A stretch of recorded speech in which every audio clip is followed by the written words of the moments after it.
Hey, so a lot of you have been asking me how I did my body mounts on Facebook. So I'll just kind of go over how I did them.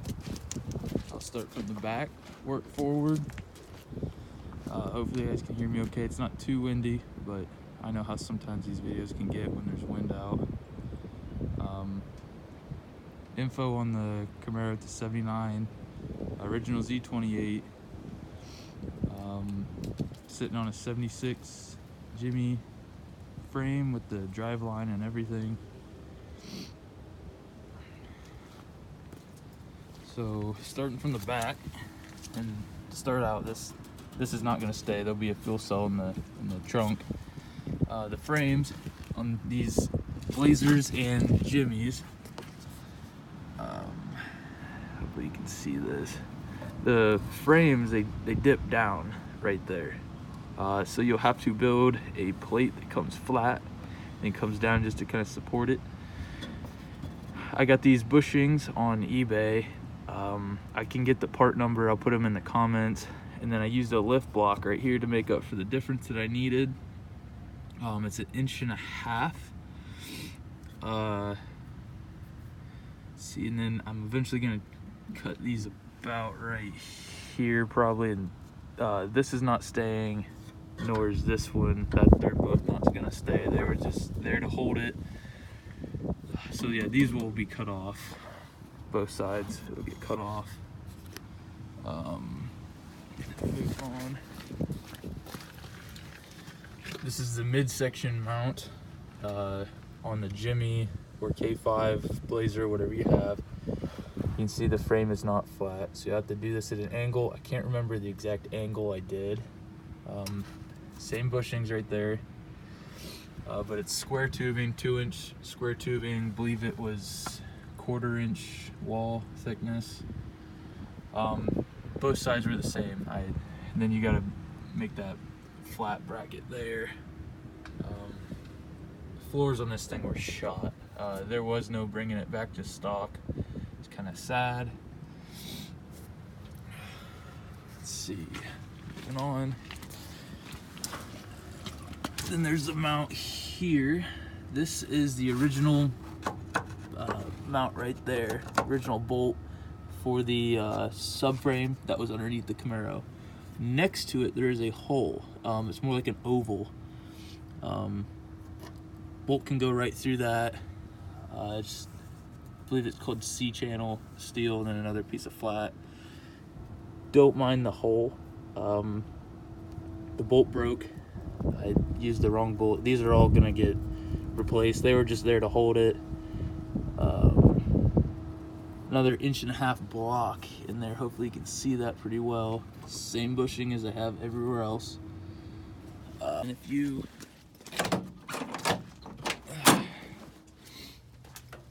gotta cut a little hole in the floor, then it'll come up right through that hole, and you just put a washer, weld it to a nut. Next one, it is, these are all just kind of tacked for now. It's not 100% done yet. Basically just a whole triangle piece, and it goes, wish I didn't put this in here a little. It lines up about right there next to the front leaf spring shackle on the Jimmy. And then same bushing that I've been using.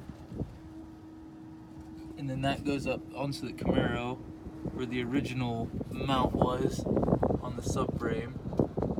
I really hope you guys can see that. Maybe I can get another shot too. Right there. That's, firewall. And then that's that mount right there. And then the front for the core support. 2-inch square tubing going all the way across. You can see that. Stacked another piece of square tubing on top of it. Then did the same kind of triangle setup that I did on that one back there. These are not gonna stay. Those are gonna be replaced with something else. They're just there for temporary. And I think that's another 1.5 inch block that I used there. And then there's just a little bit of gap between the mount and the core support. Lower radiator hose is just temporary because I don't plan on keeping the small block in it. It's pretty tired. Plan on doing a Cummins swap. But it's just, there's like a 90 and then a steel 90 and then a straight piece of radiator hose. You can do a better setup than that. That's just temporary, just so you know I can move it around, take it on the trail if I wanted to. These springs are completely worn out, so it's not sitting completely level right now. And it's just got the 350 in it. Nothing beautiful. It's, like I said, it's just temporary. It's definitely not gonna stay. I got bigger plans for this thing.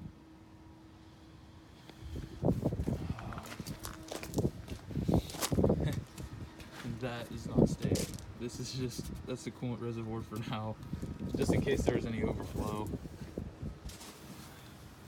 This is gonna get moved. It's just the temperature gauge on the dash does not work, so I have this a manual gauge running up there just so I can see it.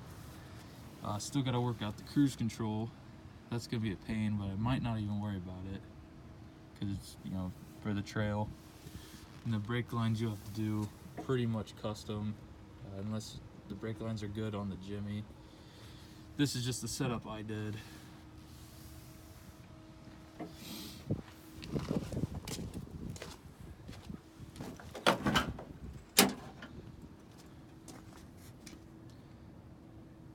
You have to cut out the floor to fit the frame. If you want it to sit, the floor is to be sit flat with the frame. There's not much gap at all. That's what I wanted. I didn't want there to be any gap. Some people have a ridiculous gap, and frankly, it doesn't look that good. So I have to make the floors a little custom. They were shot anyway, so they needed cut out. You don't have to cut out as much as I did, but this is the first one I've ever done, so it's a learning experience for me. So you have to custom make the floor in the back, right behind the seats, if you want it to get as low as you can to the frame. Let's see if this thing will start. Oh, but first, the shifter. It's all just kind of tacked right now. Nothing's fully welded, I promise. This is a, let's see, it is a, I think, Mr. Gasket universal 3 or 4 speed shifter. You can get on Summit Racing. I think it's like $100. Came with the linkage. Let's see, where is it? You can kind of see it there. Come forward up to there. It's not the greatest setup, but it works. Well, let me see if this thing will start for you.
This thing is tearing up the yard. Whew.